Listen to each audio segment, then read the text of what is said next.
तो hello guys, बहुत बहुत स्वागत है आपको मेरे इस YouTube channel guys soul study में। मेरा नाम है गाइस सौरभ कुमार। तो आज जो है गाइस मैं आपके लिए दोबारा से क्लास 12 का गाइस हिस्ट्री का चैप्टर लेकर आ चुका हूँ। चैप्टर नंबर गाइस आपका 5 है, सेकंड बुक का आप देख सकते हैं।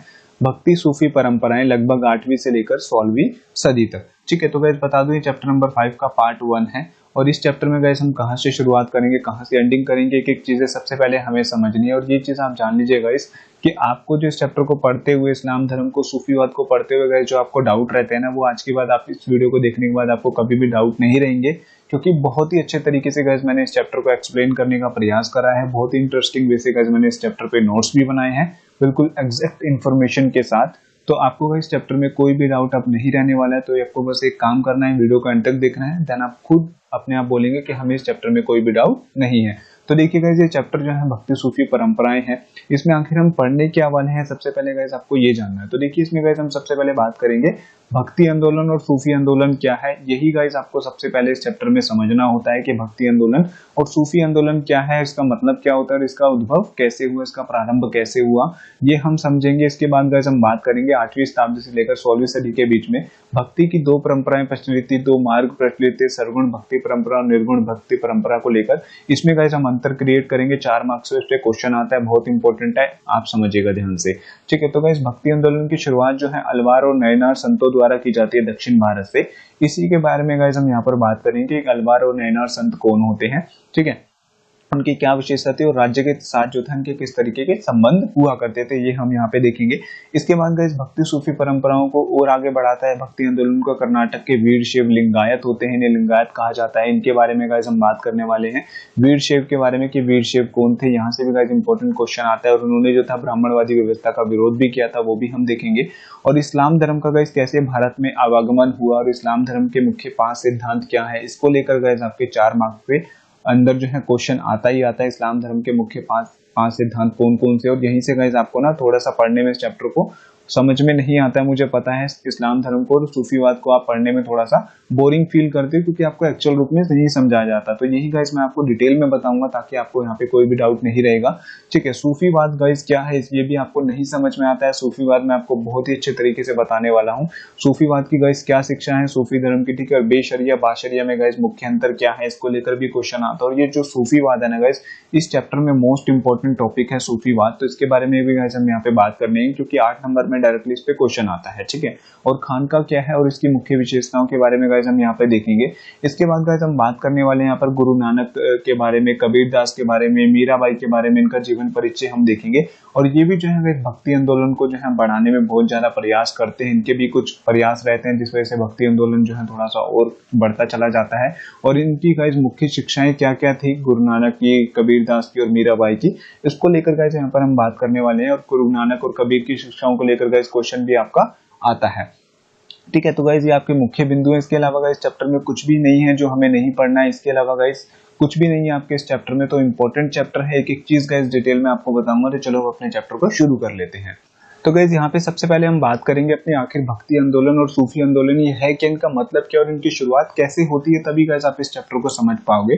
तो आपको गाइस पता होगा कि भारत का जो सबसे प्राचीन धर्म है गाइस, वो है आपका सनातन वैदिक धर्म, जिसे हम शॉर्ट फॉर्म में क्या बोलते हैं, हिंदू धर्म बोलते हैं। जी बिल्कुल पता है, हमें कोई भी डाउट नहीं है। तो देखिए आखिर गाइस भक्ति आंदोलन क्या है। तो भक्ति आंदोलन गाइस एक ऐसा आंदोलन है, ठीक है, जिसका मतलब होता है गाइस कि जब हिंदू धर्म में अनेक कुरीति और आडंबर बढ़ने लगते हैं गाइस, तो उन्हीं कुरीतियों और आडंबरों को समाप्त करने के लिए, भक्ति के मार्ग को नए ढंग से विकसित करने के लिए, यानी कि शुद्ध भक्ति के मार्ग को विकसित करने के लिए जो संत कवियों द्वारा प्रयास किए जाते हैं, उसे हम भक्ति आंदोलन कहते हैं। अभी आखिर भक्ति के मार्ग को नए ढंग से विकसित करने की बात क्यों की जा रही है, ये आपको सबसे पहले समझना है। देखिए आपको पता ही होगा गाइस कि हर धर्म का गाइस क्या होता है, अपना एक अपना मेन मोटिव होता है, कोई मेन लक्ष्य होता है जिसको वो प्राप्त करना चाहते हैं। तो इसी तरीके से गाइस हिंदू धर्म का भी मेन मोटिव क्या है गाइस, मोक्ष की प्राप्ति करना है। अब मोक्ष की प्राप्ति के लिए ना गाइस हिंदू धर्म में 3 नियम बता रखे हैं कि अगर आपको मोक्ष की प्राप्ति करनी है तो आप अगर तीन नियमों का पालन करते हैं तो मोक्ष की प्राप्ति कर सकते हैं। पहला है गाइस आपका शुद्ध कर्म, शुद्ध ज्ञान, और क्या है गाइस आपका भक्ति है। तो भक्ति जो है गाइस मोक्ष प्राप्ति करने के लिए हिंदू धर्म में सबसे ही साधारण और सबसे इजी वे माना जाता है, जिसके माध्यम से लोग जो है हिंदू धर्म में मोक्ष की प्राप्ति कर सकते हैं। इसी वजह से आपको देखने को मिलता होगा भारत में अधिकांश लोग जो है भक्ति में लीन रहते हैं, क्योंकि मेन मोटिव हिंदू धर्म का यही है गाइस मोक्ष की प्राप्ति करना। तो क्या होता है गाइस, जब हिंदू धर्म में अनेक कुरीतियां आडंबर बढ़ने लगते हैं, जैसे जाति प्रथा, वर्ण व्यवस्था, अस्पृश्यता, ठीक है, अहिंसावादी प्रथाएं जब हिंदू धर्म में बढ़ने लगती है तो ये कुरीति आडंबर बढ़ने लगते हैं।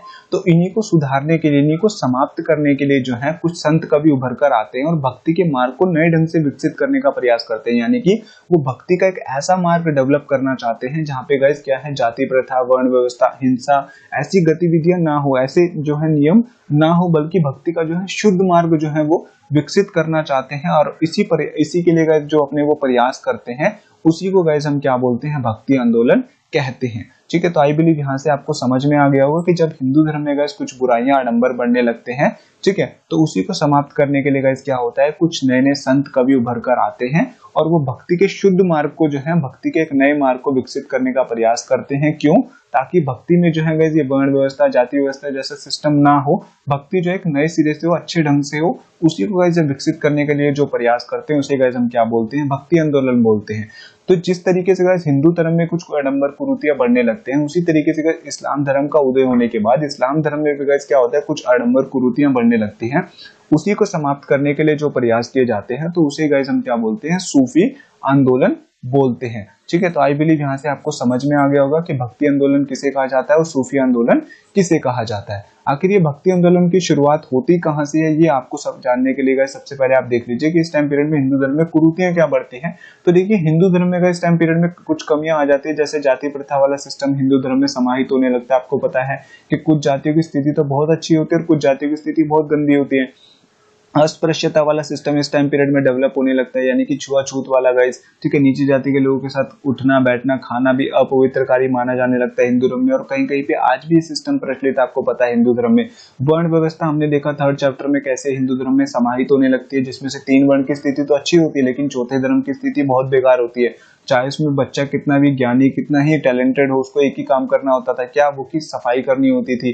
ठीक है, सती प्रथा उत्पन्न होने लगी थी हिंदू धर्म में और यज्ञों में पशु जानवरों की अत्यधिक मात्रा में बलि दी जाने लगी थी, जिससे हिंदू धर्म में अहिंसा बढ़ रही थी, हिंसा बढ़ती जा रही थी। और इन्हीं सारी चीजों को देखते हुए गाइस क्या होता है, लोग जो है जैन धर्म बौद्ध धर्म को अपनाते हैं, आगे आपने 4th चैप्टर में देखा होगा। ठीक है, तो ये कुछ कुरीतियां होती है जिनको जो है कुछ संत कवि, कुछ व्यक्ति जो है इनको समाप्त करके भक्ति के मार्ग को नए ढंग से विकसित करने का जब प्रयास करते हैं तो उसे गाइस हम क्या बोल रहे हैं, भक्ति आंदोलन बोल रहे हैं। ये भक्ति आंदोलन आप उस तरीके का आंदोलन मत समझिएगा जैसे किसान आंदोलन करते हैं सड़कों पे, जैसे कोई मजदूर आंदोलन करते हैं, तो उस तरीके का कोई आंदोलन नहीं है। बल्कि भक्ति के जो अलग अलग हिंदू धर्म में तरीके बताए गए थे उसमें जो कुछ कमियां आने लगी थी, तो भक्ति के मार्ग, जब भक्ति करने के जो तरीके जो थे कुछ नए ढंग से विकसित किए गए इन संत कवियों के द्वारा। उसके बारे में बताऊंगा कौन संत कवि हैं वो। ठीक है, तो उनके द्वारा गाइस ये कुछ नए नए तरीके विकसित किए गए कि हम जो है भक्ति इस तरीके से भी कर सकते हैं, शुद्ध भक्ति हम इस तरीके से कर सकते हैं ताकि हमें मोक्ष प्राप्त हो जाए।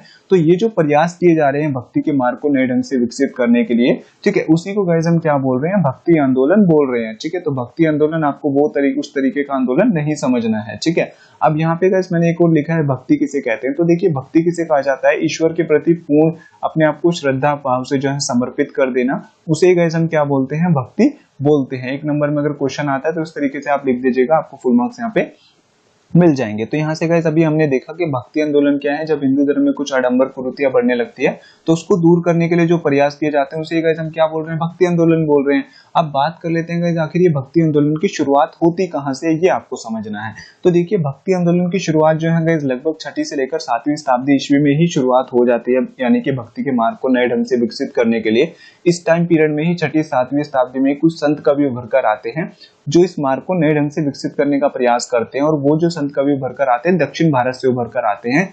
और भक्ति आंदोलन की शुरुआत जो है सबसे पहले शंकराचार्य द्वारा की जाती है। जी बिल्कुल, आपको कोई भी नहीं बताता गाइस, हर कोई आपको बताता है कि अलवार नैना संतों द्वारा भक्ति आंदोलन की शुरुआत की जाती है। बिल्कुल नहीं, ऐसा नहीं है। दक्षिण भारत से गाइस 7वीं और 6ठी शताब्दी में जो है भक्ति आंदोलन की शुरुआत शंकराचार्य द्वारा की जाती है। और 15वीं से 16वीं शताब्दी तक आते आते भक्ति आंदोलन जो है पूर्ण रूप से भारतीय उपमहाद्वीप में फैल जाता है। और बाद में जो है अलवार और नयनार संत जो है इस भक्ति आंदोलन को आगे बढ़ाने का काम करते हैं। ठीक है, तो भक्ति आंदोलन की शुरुआत 6ठी शताब्दी ईस्वी में ही शुरू हो जाती है और इसको केवल आगे कौन बढ़ाते हैं, अलवार और नयनार संत जो है आगे बढ़ाते हैं। तो यहाँ से हमने समझ लिया भक्ति आंदोलन क्या है और सूफी आंदोलन क्या है। जी बिल्कुल समझ लिया, कोई दिक्कत नहीं है अभी तक। अब बात कर लेते हैं गैस, जब इतिहासकार इस टाइम पीरियड के बारे में अध्ययन करते हैं तो गैस वो बताते हैं कि 8वीं से लेकर यानी कि 16वीं शताब्दी के बीच में जो था, इस टाइम पीरियड में जो था, भक्ति की दो परंपराएं जो थी प्रचलित थी। एक थी गैस आपकी लघु परंपरा, एक थी गैस आपकी महान परंपरा। अभी लघु परंपरा और महान परंपरा क्या है ये आप समझिए। तो देखिए, भक्ति की एक ऐसी परंपरा जिसमें निम्न जाति या वर्ग के लोगों द्वारा जब स्थानीय देवी देवताओं की जो पूजा पद्धति की जाती है उसे लघु परंपरा कहते हैं। यानी कि कोई नीचे जाति के लोगों द्वारा, निम्न वर्ग के लोगों द्वारा जब वो अपने देवी देवताओं की जो पूजा पद्धति करते हैं उसे हम लघु परंपरा बोलते हैं। और उसी तरीके से कि उसकी विपरीत है महान परंपरा, यानी कि जब उच्च जाति या उच्च वर्ग के लोगों द्वारा जब वो अपने मुख्य देवी देवताओं की जो पूजा पद्धति करते हैं, उपासना करते हैं, उसको हम महान परंपरा कहते हैं। जैसे ब्राह्मणों द्वारा की जाने वाली पूजा पद्धति। तो आई बिलीव यहाँ से आप इसमें भी अंतर समझ गए होंगे कि महान परंपरा और लघु परंपरा किसे कहते हैं। ठीक है, आगे देखते हैं क्या है। तो इतिहासकारों के अनुसार आगे चल के इन परंपराओं की देवी देवताओं का समन्वय होने लगा, यानी कि मुख्य देवी देवताओं और स्थानीय जो लोकल देवी देवता थे वो आगे चलकर जो था जुड़ने लगे थे। अब लोकल देवी देवताओं का मतलब यहाँ पे गाइस उन देवी देवताओं से हैं, जैसे हम अपने गांव में विलेज में जाते हैं तो आपको पता होगा कि हमारे जो है कुछ लोकल एरिया में अपने कुछ लोकल देवी देवता होते हैं, जिन्हें हम जो है स्थानीय देवी देवता के रूप में संज्ञा देते हैं। जैसे कि आपको पता होगा, हम अपने गांव में जाते हैं तो कहीं हम छोटा सा मंदिर देख लेते हैं, वहां पर हमारे देवी देवताओं को हम जोड़कर देखते हैं। ठीक है, तो ये वो मुख्य देवता नहीं है बल्कि स्थानीय देवता है। तो आई बिलीव आप समझ रहे होंगे मैं आपको क्या बताना चाह रहा हूँ। ठीक है, जबकि मुख्य देवी देवता में जैसे भगवान विष्णु, शिव, पार्वती, लक्ष्मी ये आते हैं। ठीक है, जबकि लोकल देवी देवताओं, स्थानीय देवी देवताओं में हमारे गाँव में जो छोटे छोटे मंदिर होते हैं जिनमें हम अपने देवी देवताओं को जोड़कर देखते हैं, उन्हें हम स्थानीय देवी देवता बोलते हैं। ठीक है, तो क्या होता है आगे चल के, जब आगे इतिहासकार बताते हैं कि जो स्थानीय देवी देवता थे उन देवी देवताओं को जो था मुख्य देवी देवताओं के साथ जोड़ा जाने लगा। तो इससे गाइस क्या हुआ, हिंदू धर्म में अनेक देवी देवताओं की उत्पत्ति होने लगी। सिंपल सी बात है, जब लोकल देवी देवताओं को हम स्थानीय मुख्य देवी देवताओं के साथ जोड़ेंगे तो क्या होगा, देवी देवताओं का जो रूप है, उनकी संख्या है, बढ़ती चली जाएगी। वैसा ही कुछ हुआ। अब यहाँ पे उदाहरण भी दे रखा है कि जगन्नाथ, जो कि एक उड़ीसा में स्थानीय देवता थे, ठीक है, जो 12वीं शताब्दी तक विष्णु के रूप में जाने लगे थे। अगर आप अपने गाँव जाओगे ना गाइस, तो अगर आप देखोगे तो आपको भी कैसे ऐसे बहुत सारे लोकल देवी देवता देखने को मिलेंगे जिनको जो है मुख्य देवी देवताओं के रूप में देखते हैं। जैसे हम किसी को विष्णु का रूप मानते हैं, किसी को हम शिव का रूप मानते हैं, तो वो हमारे स्थानीय देवी देवता है। ठीक है, तो धीरे धीरे गाइस क्या हुआ, ये स्थानीय देवी देवता जो है मुख्य देवी देवता के साथ जुड़ने लगे। इससे क्या हुआ, हिंदू धर्म में अनेक देवी देवताओं की उत्पत्ति होने लगी और कई स्थानीय देवी देवताओं को, गाइस देवियों को मुख्य देवताओं की पत्नी के रूप में भी प्रतिष्ठा मिली थी। जैसे विष्णु की पत्नी लक्ष्मी का रूप समझे जाने लगी। ठीक है, विष्णु की जो पत्नी थी लक्ष्मी का रूप समझे जाने लगी। शिव की पत्नी जो थी पार्वती का रूप समझे जाने लगी थी। यहाँ से मेन मोटिव यही है बताने का कि आगे चलकर गाइस क्या होता है, स्थानीय देवी देवताओं को और मुख्य देवी देवताओं को आपस में जोड़ दिया जाता है हिंदू धर्म में। तो इससे क्या होता है, हिंदू धर्म में अनेक देवी देवताओं की उत्पत्ति होने लग जाती है। और इसी टाइम पीरियड में गाइस इतिहासकार बताते हैं कि 8वीं से लेकर 16वीं शताब्दी के बीच में जो था भक्ति के दो मार्ग प्रचलित थे हिंदू धर्म में। यानी कि जो था भक्ति के दो मार्ग बताए गए थे कि इस तरीके से भक्ति हो सकती है। तो वो भक्ति के दो मार्ग कौन से है, तो वो है गाइस आपका एक सरगुण भक्ति परंपरा, एक निर्गुण भक्ति परंपरा। ये इंपॉर्टेंट है, 4 मार्क्स में गाइस या 2 मार्क्स में यहाँ से क्वेश्चन आता है। सरगुण भक्ति परंपरा और निर्गुण भक्ति परंपरा में अंतर स्पष्ट करें, या दोनों को ही गाइस आपसे एक एक करके पूछ सकता है। तो आप समझिए क्या है।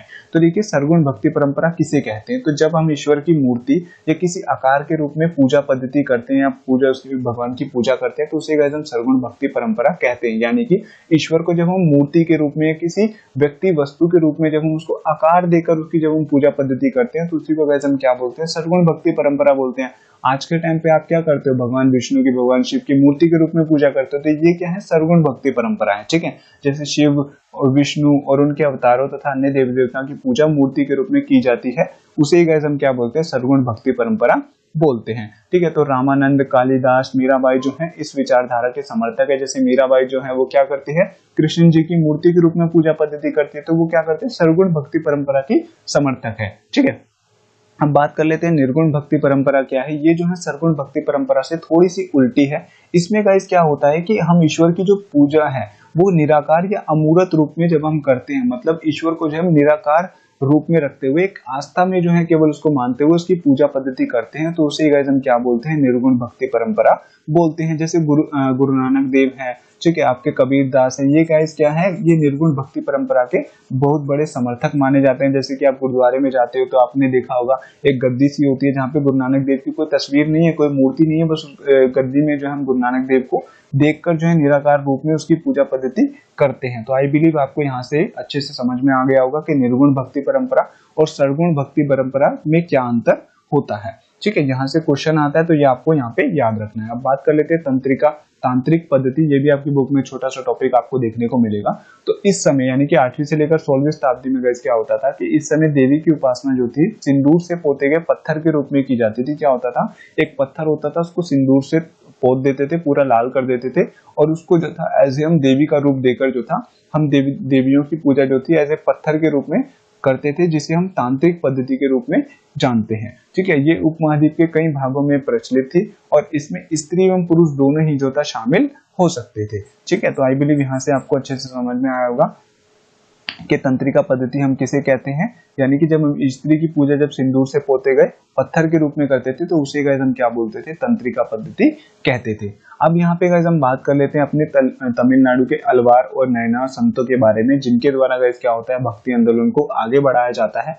तो ये कौन है गाइस अलवार और नयनार संत, यहाँ से गाइस क्वेश्चन आते हैं, इंपॉर्टेंट है, ध्यान से समझिएगा, एक एक करके आपको समझाता हूँ। तो देखिए 6वीं शताब्दी में गाइस इन्हीं के द्वारा भक्ति आंदोलन को आगे बढ़ाया गया था, ये हमने जान लिया है, बिल्कुल जान लिया है। और भक्ति आंदोलन की शुरुआत कौन करते हैं, शंकराचार्य करते हैं, ये हमने देख लिया। और ये क्या करते हैं गाइस, केवल इस भक्ति आंदोलन को आगे बढ़ाने का काम करते हैं। तो अलवार कौन है, नयनार कौन है, ये देखिए। तो गाइस अलवार ये जो है गाइस विष्णु के अनुयायी, यानी कि जो भी विष्णु भगवान विष्णु को मानने वाले जो भी भक्त हैं, जो भी अनुयायी हैं, उनको गाइस क्या बोला जाता है, अलवार बोला जाता है। और इन अलवार संतों की संख्या जो है 12 बताई जाती है, आपकी बुक में नहीं है, लिख लेना। ठीक है, जैसे मधुर कवि, नम्मालवार, अंडाल, ये एकमात्र जो है गाइस आपकी महिला अलवार संत है, ये भी आपको याद रखना है 12 संतों में से। ठीक है, तो भगवान विष्णु के जितने भी अनुयायी होते हैं उसको हम गाइस क्या बोलते हैं, अलवार बोलते हैं।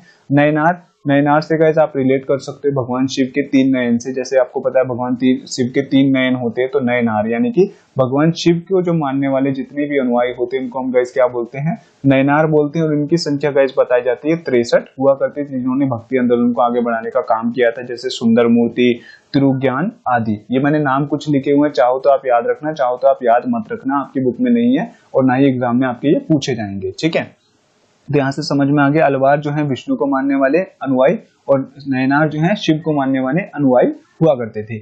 अब ये कई संत जो थे इन्होंने भक्ति आंदोलन को आगे बढ़ाने का प्रयास करा था, ये मैंने आपको बताया। और इनकी विशेषताओं के बारे में देखते हैं। तो ये गाइस अलवार और नयनार संत जो थे ये एक स्थान से दूसरे स्थान पर भ्रमण कर अपने इष्ट की याद में जो था तमिल भाषा में भजन गाया करते थे। इष्ट की याद में मतलब कि जो उनके देवता होते थे उनको याद करते हुए जो था तमिल भाषा में भजन गाते थे, एक स्थान से दूसरे स्थान पर घूमते थे। और इन्होंने अपनी यात्राओं के दौरान गाइस कुछ लोगों को अपने इष्ट का निवास स्थान भी घोषित करा, यानी कि जहां जहां पर ये जाते, जैसे स्थान पर गए, इस स्थान पर गए, तो कुछ स्थानों को गाइस क्या बोलते थे, ये जो हमारे इष्ट का निवास स्थान है, मतलब हमारे इष्ट जो हमारे देवता जो है वो यहाँ पर रहकर गए हैं। आगे चलकर जिन पर विशाल मंदिरों का निर्माण कराया गया और वह बाद में तीर्थस्थल बन गए थे, यानी कि जिन स्थानों को ये अपने मुख्य जो था इष्ट देवताओं का निवास स्थान घोषित करते थे, आगे चलकर गाइस क्या होता था, राजा महाराजा जो था उन पर एक मंदिर बनवाते थे और जो बाद में क्या होता था तीर्थ स्थल के रूप में विख्यात होने लगे थे। और इन संत कवियों के भजन को गाइस इन मंदिरों में अनुष्ठानों के समय गाया जाता था, यानी कि जो ये संत कवि जो थे जो एक स्थान से दूसरे स्थान पर भजन गाते थे, जब इनके द्वारा मंदिर बनाए गए राजा महाराजा द्वारा, जो इनके भजन होते थे उनको इन मंदिरों में गाया जाने लगा था। और साथ ही इन संत कवियों की प्रतिमा की भी पूजा की जाने लगी थी। तो यहाँ से आप समझ रहे होंगे कि इनको जो था ऐसे देवताओं के रूप में जो थे इतनी ज्यादा रिस्पेक्ट दी जाती थी। और इस प्रकार इन्होंने जाति प्रथा एवं ब्राह्मणवादी प्रभु सत्ता का जो था विरोध में आवाज उठाई थी। और अलवार संतों द्वारा रचित ग्रंथ जो है नलीरा दिव्य प्रबंधम है, ये आपको याद रखना है। नलीरा दिव्य प्रबंधम क्या है, एक अलवार संतों द्वारा रचित इनका एक ग्रंथ है जिसको एज ए वेदों के रूप में जो है काफी ज्यादा महत्व दिया जाता है। तो आई बिलीव यहाँ से आपको अच्छे से समझ में आया होगा कि अलवार और नयनार संत कौन थे। तो विष्णु के अनुयायी को गाइस हम नयनार अलवार बोलते हैं और शिव के अनुयायी को हम नयनार बोलते हैं। ये क्या करते थे, एक स्थान से दूसरे स्थान पर जाकर अपने इष्ट की याद में गाइस भजन गाया करते थे। और इन्होंने गाइस कुछ क्षेत्रों पर जो था अपने देवी देवताओं को स्थान घोषित करा, कुछ क्षेत्रों को, और वहां पर बाद में मंदिर बनाए गए और जहां पर गए मंदिरों में इनकी प्रतिमा की पूजा भी की जाने लगी थी और इन मंदिरों में जो था इनके द्वारा जो भजन गाए जाते थे उनको भी वहां पर गाया जाता था। ठीक है, तो इन्होंने क्या करा था गैस, ब्राह्मणवादी जो जाति प्रथा थी, ठीक है, और जो ब्राह्मणवादी प्रभु सत्ता जो बढ़ने लगी थी समाज में, उसका जो था इन्होंने खुलकर विरोध करा था। और ऐसा करते हुए जो था गैस इन्होंने भक्ति के मार्ग को जो था नए ढंग से विकसित करने का प्रयास करा था। ठीक है, तो ये आपको यहाँ पे याद रखना है। अब यहाँ पे बात कर लेते हैं राज्य के साथ इनके कैसे संबंध हुआ करते थे। तो देखिए इस टाइम पीरियड में गाइस होता क्या था, ये जो संत कवि हुआ करते थे ये जो था गाइस समाज में बहुत ज्यादा पॉपुलर थे, क्योंकि समाज का अधिकांश जो वर्ग था गाइस इस टाइम पीरियड में हिंदू धर्म से दूर जा रहा था, क्योंकि हिंदू धर्म में बहुत सारी बुराइयां आडंबर बढ़ने लगे थे। ऐसे में गाइस इन संत कवियों के बहुत सारे फॉलोअर्स हो चुके थे, बहुत ज्यादा समर्थक थे। ठीक है, बहुत ज्यादा समाज में इनको वैल्यू दी जाती थी। तो इसी वजह से गाइस क्या होता था, राजा महाराजा इनके साथ जुड़कर जो था अपनी जो है लोकप्रियता को और अपने समर्थन को वो बढ़ाना चाहते थे। ठीक है, तो इस समय में गाइस दक्षिण के राजा अपनी लोकप्रियता और समर्थन जुटाने हेतु इन संत कवियों के साथ जुड़ना पसंद करते थे, क्योंकि इन संत कवियों को गाइस आम जनता द्वारा अधिक पसंद किया जाता था। मैंने आपको बताया ना, क्योंकि हिंदू धर्म में जो आडंबर कुरीतियां बढ़ गई थी और जनता जिनसे दूर जाना चाहती थी उन्हीं को वैसे दूर करने का प्रयास कर रहे थे और भक्ति के एक नए मार्ग को विकसित करने का प्रयास कर रहे थे। इस वजह से इनके काफी ज्यादा समर्थक थे, ठीक है, समाज के अंदर, और उसी का फायदा उठाते हुए जो राजा महाराजा होते थे वो भी इनके साथ जुड़ना चाहते थे। ठीक है, जिन स्थानों को इन संत कवियों द्वारा अपने ईश्वर का निवास स्थान घोषित किया गया, उन स्थानों पर दक्षिण के अनेक राजाओं जैसे चोल, होयसाल आदि ने विशाल मंदिरों का निर्माण करवाया, जैसे दिगंबरम, तंजावुर, ठीक है, गंगेगौड़, चोलपुरम। ये जो है कुछ मंदिरों के नाम है, आपको याद रखने हैं। तो राजा महाराजाओं इनके साथ क्यों जुड़ना पसंद करते थे, क्योंकि समाज में जो था गाइस इनको काफी ज्यादा समर्थन प्राप्त था और इनके साथ जुड़कर जो था वो कहीं ना कहीं अपने फॉलोअर्स को और अपने समर्थन को बढ़ा सकते थे। इस वजह से जो था वो इनके साथ जुड़ना पसंद करते थे। तो कहीं ना कहीं जो था राज्य के साथ इन संत कवियों का जो था जो बॉन्डिंग थी वो ज्यादा अच्छी थी। ठीक है, बात कर लेते हैं कर्नाटक की वीर शैव परंपरा। ये भी इंपॉर्टेंट है कर्नाटक की वीर शैव परंपरा। वीर शैव यानी कि लिंगायत, यानी कि शिव को जो मानने वाले भक्त उनको लिंगायत कहा गया। इन्होंने भी गाइस क्या करा, आगे चलकर भक्ति आंदोलन को आगे बढ़ाने में और भक्ति के नए मार्ग को विकसित करने में इन्होंने भी काफी ज्यादा योगदान दिया था। ये कर्नाटक की वीर शैव परंपरा है क्या आखिर, तो ये हम समझते हैं। तो देखिए 12वीं सदी में गाइस क्या होता है, कर्नाटक में भी कुछ इस तरीके का ही आंदोलन बासवन्ना के नेतृत्व में उत्पन्न होता है। बासवन्ना जो है गाइस प्रारंभ में एक जैन धर्म को मानने वाले व्यक्ति थे। ठीक है, 12वीं शताब्दी में गाइस क्या होता है, ये भक्ति आंदोलन को आगे बढ़ाने के लिए ये भी अपने प्रयास करते हैं। मैंने बताया ना कुछ संत कवि इस टाइम पीरियड में उभर कर आते हैं टाइम टू टाइम, बहुत सारे जो इस भक्ति आंदोलन को बढ़ाने का काम कर रहे हैं। ठीक है, तो ये बासवन्ना भी उन्हीं संत कवियों में से एक कवि हैं जो क्या करते हैं, अपना अलग ही संप्रदाय चलाने का प्रयास करते हैं और भक्ति के नए मार्ग को विकसित करने का प्रयास करते हैं। ठीक है, तो बासवन्ना जो थे ये प्रारंभ में जैन धर्म को मानते थे, जिन्होंने बाद में जो था ब्राह्मणवादी व्यवस्था का खुलकर विरोध करा था, क्योंकि हिंदू धर्म में बहुत सारी आडंबर कुरीतियां बढ़ चुकी थी। ठीक है, और बासवन्ना के जितने भी फॉलोअर्स बने, जितने भी इनके अनुयायी बने गाइस, तो उन्हें जो था गाइस शिव के वीर शैव यानी कि शिव के वीर या लिंगायत कहा जाने लगा। इन्हें लिंगायत क्यों कहते हैं, शिव के वीर क्यों कहते हैं, ये आप समझिए यहाँ पे। तो लिंगायत गाइस इन्हें हम इसलिए कहते हैं क्योंकि इसमें जितने भी जो मेल पुरुष है ना, जितने भी गाइस जो पुरुष व्यक्ति जो शिव के अनुयायी बने, ठीक है, वो गाइस क्या करते हैं, एक छोटे से चांदी के डिब्बे में लिंग रखकर उसे अपने बाएं कंधे पर धारण करते हैं। जैसे क्या होता है कि वो लिंग यानी कि जो भगवान विष्णु शिव का जो प्रतीक चिन्ह है उसको गाइस छोटे से चांदी के डिब्बे में बांधकर अपने बाएं कंधे पर बांध लेते हैं। इसी वजह से गाइस जो शिव के अनुयायी हैं, वीर शैव, इनको लिंगायत हम कहते हैं। ठीक है, लिंगायतों अनुसार व्यक्ति मृत्यु पश्चात शिव में लीन हो जाएगा तथा पुण्य संसार में नहीं लौटेगा। इनका एक विश्वास ये है गाइस लिंगायतों का, इनका ऐसा मानना है कि जब भी व्यक्ति की मृत्यु होती है तो वो गाइस क्या होता है, भगवान शिव में लीन हो जाता है और इस पृथ्वी पर दोबारा कभी भी नहीं लौटता है।